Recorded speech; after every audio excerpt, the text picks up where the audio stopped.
Всем привет, вы на канале Польза.нет, и здесь только быстрые обзоры и долгие стримы. И, разумеется, вход на аппарат, а мы сегодня обозреваем Asus ROG Phone 6, ведется прямо на него, 4К 60 FPS, может он снимать 8К 24 FPS. Что это за смарт? Я думаю, что вы все прекрасно знаете, что самая последняя оперативка у него, самая крутая внутренняя память, самый последний процессор Snap 8 плюс Gen 1. Помимо него здесь еще упакована USB версии .3.0 Type-C. Здесь можно спокойно скидывать файлы с него на него. Здесь просто космическое количество оперативной памяти. Вдумайтесь, минимальный вариант 12 гигабайт. Довольно неплохая камера и основная, и фронталка. К слову, фронталка может снимать в 4К. Примеры вы, разумеется, увидите, хотя игровой смартфон это, как всегда, не про съемку, это про игры. Как он тащит игры, как у него автономность, которая вот такая, вы узнаете, разумеется, в ролике. Смотрим. Долго мне ROG не отправляли, поэтому мне еще отправили в подарок стекло и супер убогий чехол. Его я, разумеется, вскрою первым, для того, чтобы посмеяться, что мое ожидание в 3 недели перед отправкой стоило вот такой штуки. К слову, 5S мне тоже не отправили, хотя многим моим подписчикам уже отправили. Роги в этом смысле не очень хороши, и они еще Asus'ами этот магазин торгуют. Asus 9 они мне тоже не отправили, все ссылаются на пандемию. Защитное стекло хорошо пришло без повреждений, очень часто приходит это дело все уже побитым. И ROG меня интересует, разумеется, потому что 8 плюс Gen 1 это процессор прям супер-мега крутой. Как они здесь реализовали, что они здесь реализовали. Подача, как всегда, супер-мега блеск. Разумеется, в полных комплектациях там, наверное, что-нибудь повеселее, но меня полные комплектации не интересуют. Меня интересует сама железяка. А упаковка должна интересовать тех, кто все это дело покупает для постоянного использования. Я напоминаю, что я смарт гоняю, и в 99% случаев я потом его продаю. Поэтому говорить о том, что я ангажирован только тем, что есть возможность продать или нет. Азусов на Авито и на подобных площадках море очень странно упаковано. Такое ощущение, что так, спешили как минимум. Был у меня Asus ROG, который я сразу разбил в первой же ночь. Тяжелый, игровой. Экранчик, надеюсь, что есть. Скорее всего, есть. И чехол, который не спасает от падений. Это уже мой user experience 100%. Вот зачем мне этот чехол было посылать, когда у него такой чехол? Чтобы мне не так обидно было. Разумеется, можно выбрать сразу же русский язык. Плавненько, все безумно. Type-C-шники 2 по центру, один здесь. Разумеется, кстати, здесь интересно реализован, может быть так и удобней. Разумеется, здесь есть мини-джек. Это всем, кто мне пытается убеждать, что проводные уши игрокам не нужны. Еще как. Если вы играете в экшен, нет направленного микрофона, вот что мне не особо нравится. Но, с другой стороны, камеры для игровых смартфонов это не самое важное. Он большой, но я уверен, что это дело удобно. Здесь по триггерам, они, по сути, здесь по-любому должны быть, но они не механические. По карте памяти я уверен, что ее не запихать, иначе бы они не делали много-много денег на разных модификациях. 2 физические симки можно засунуть сюда. Вот так это дело будет выглядеть у вас в руке. Довольно большой и массивный смартфон.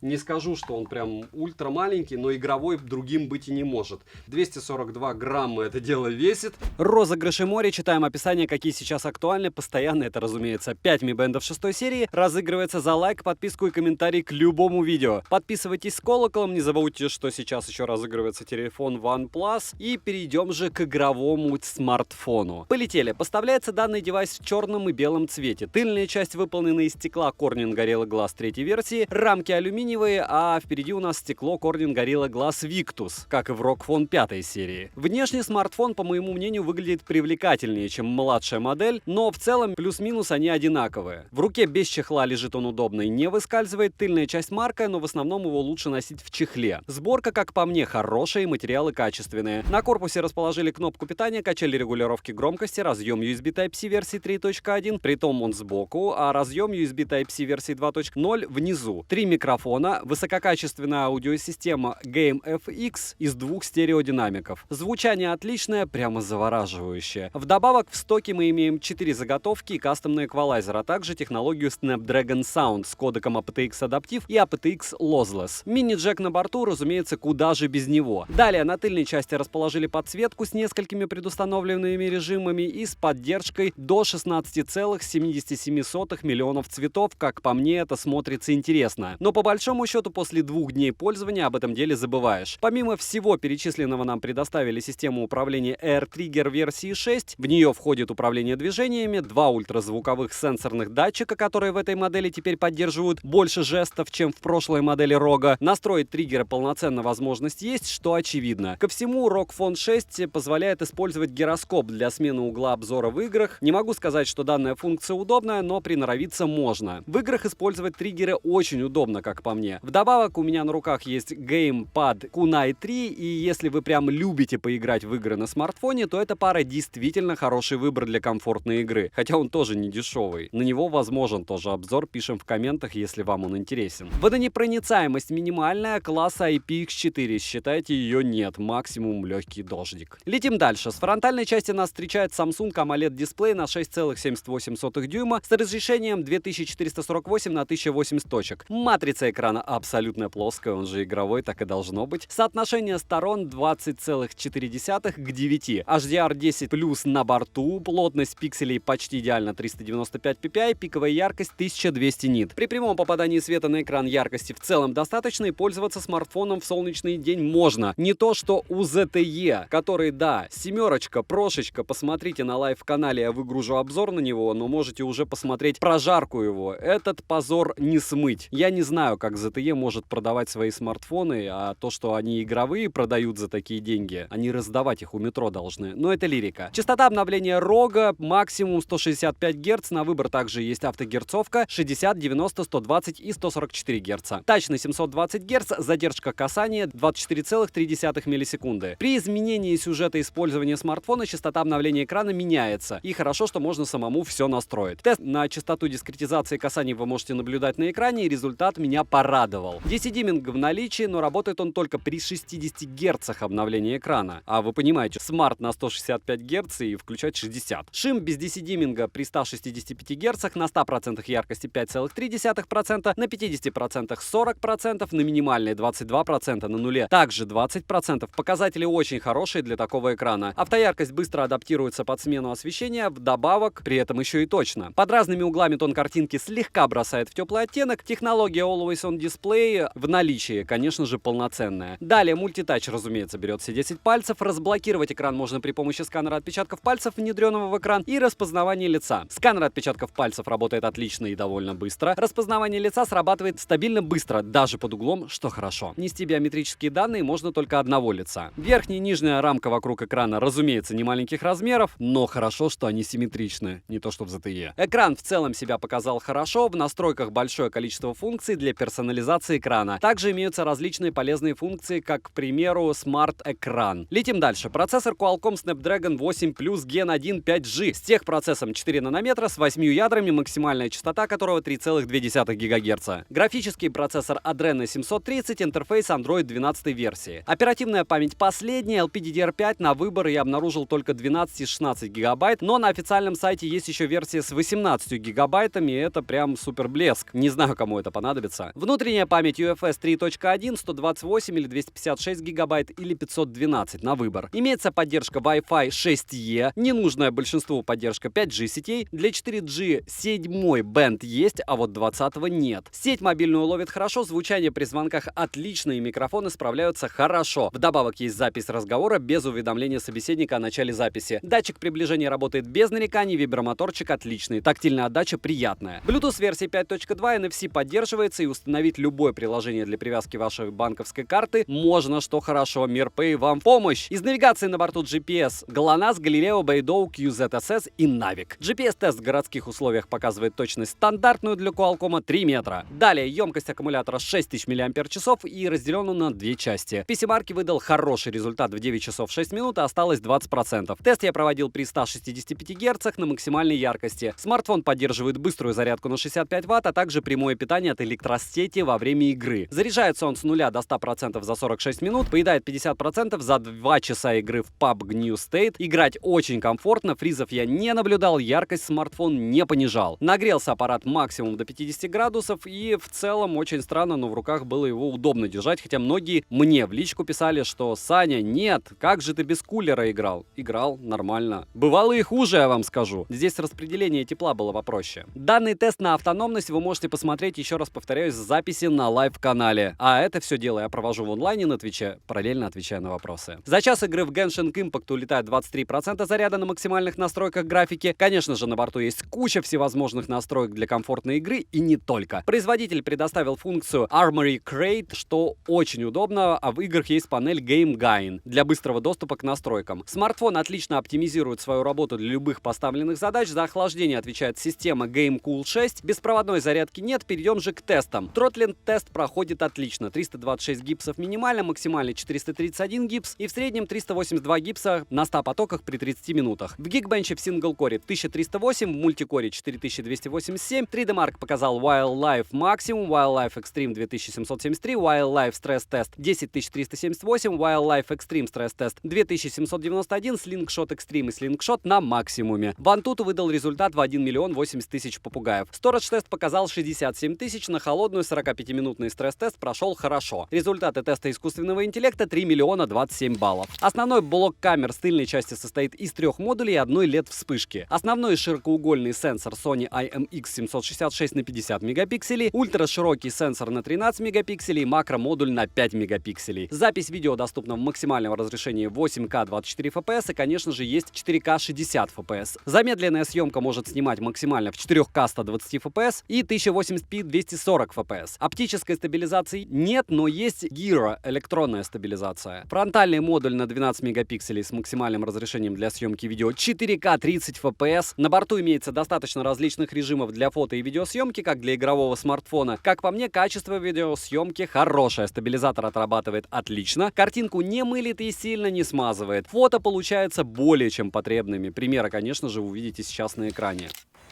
4К 60 FPS, рок и картинка какая-то отрывистая. Но стаб по мне работает довольно неплохо, даже хорошо. И есть возможность, кстати, уходить. Нет на ультраширик в 4К возможности уходить, печаль. 4К 60 FPS, вот эта картина только что мной фотографировалась и понадобилось около, наверное, секунд 7 фиксации с 2 рук. Так в целом камера ночью работает, как у любого другого игрового смартфона 22 года. И неплохо, и нехорошо. День Мурина 4К 60 FPS. Очень странно, когда ты активируешь камеру, она как будто прогревается секунды 4. Иду с телефоном в одной руке. Немного фронталки. День 4К 30 FPS максимум, но это очень круто. Это прям как у самсов. На то это и Asus. Игровые штуки, они все делают по мне хорошие, включая ноутбуки. У меня у самого VM702 все еще жив. Но Rolling Shutter здесь просто лютейший, и мне не кажется, что они его исправят. Если они с этим делом выпустили смарт, а это ROG Phone 6, то, скорее всего, он и будет дальше в таком виде продаваться. Не верю я в магию. 4К 60 FPS, немного парка. Если встать и медленно вести, то примерно вот так вы сможете что-то там снимать. X4 максимум, но этого вполне достаточно, потому что мы прекрасно знаем, что больше X это мало. Фронталка, съемка вот сейчас будет против солнца. Помним про Rolling Shutter. Даже чуть-чуть и уже все, лицо искажается. Так что необходимо снимать прямо неподвижно. 4К 60 FPS, съемка против солнца. И смарт справляется, потому что даже смотреть туда тяжело, а он что-то там ловит. Плавненько. Плавненько. Плавненько. Фронталка HD 60 FPS. И здесь Rolling Shutter тоже в наличии. Съемка в движении с одной руки. В принципе, вывозит, если не бежать.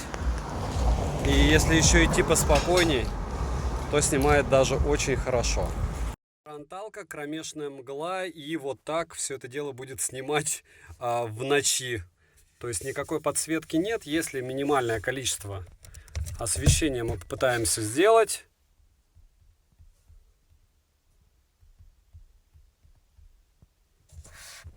Вот так примерно меня будет видно. Ну вы поняли, нет смысла особо тестировать. Притом с основной камеры 4К 60 FPS ночная съемка идет с, разумеется, флеш.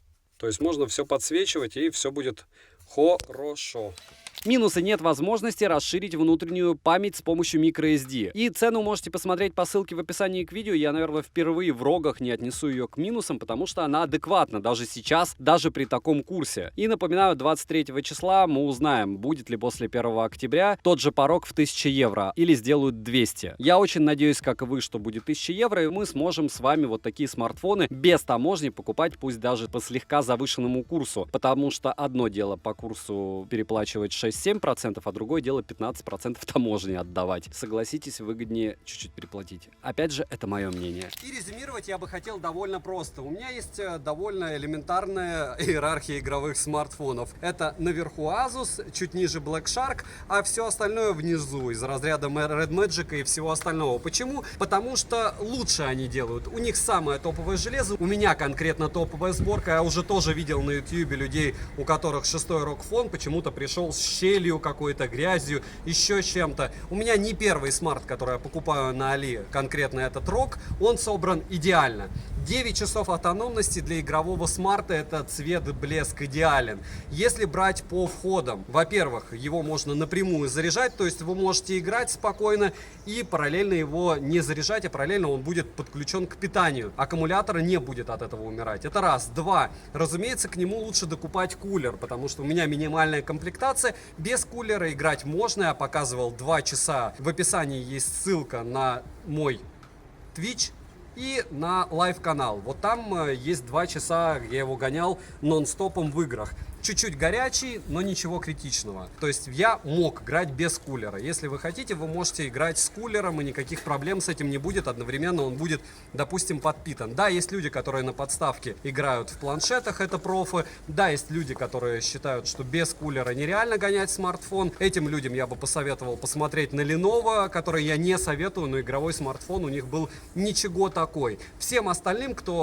кому нужен топовый игровой смарт, только ROG. Почему? Потому что вот, допустим, есть у меня в сумочке iPhone 13 Pro Max. Вот он в Геншине через где-то 1,5 минуты сбрасывает яркость. А до этого гонял сколько айфонов, все равно они сбрасывают. Это дело ничего не сбрасывает, ничего не лагает. Я долго и упорно могу рассказывать вам про то, что здесь отличный тач, про то, сколько здесь способов управления, про то, какие аксессуары у ROG, что они одни из лучших для игр. Но вы и так все прекрасно без меня это знаете. Вы прекрасно знаете, что здесь лучшая игровая оболочка, и они впереди планеты всей по игровой индустрии. И ноут у меня до сих пор роговский, так что, может быть, я где-то не объективен. Хотя он 2 раза горел, но 2 раза мне бесплатно его внутрянку меняли. Поэтому мое мнение, девайсу однозначное да. Если вы можете его приобрести в районе 46-48 тысяч, как я покупал, добавлю ссылку и на Россию, и на Али. Выводы делайте сами. ROG все еще впереди. Если вы купите себе версию Pro, но она стоит просто космос, вы еще получите снаружи экранчик. Здесь диодная подсветка, которая по мне, к слову, бесполезна. Минусы вы и так в ролике слышали. Девайс сюда. Подписываемся на канал. Всем, кто оставит какой-либо, любой комментарий без мата, хамства и рекламы, огромное спасибо. Вы помогаете проекту. Приходите на Twitch, я гоняю аппараты в онлайне, чтобы вы видели, сколько градусов у них, сколько FPS и как долго они могут жить. Добра и удачи вам, дорогие друзья!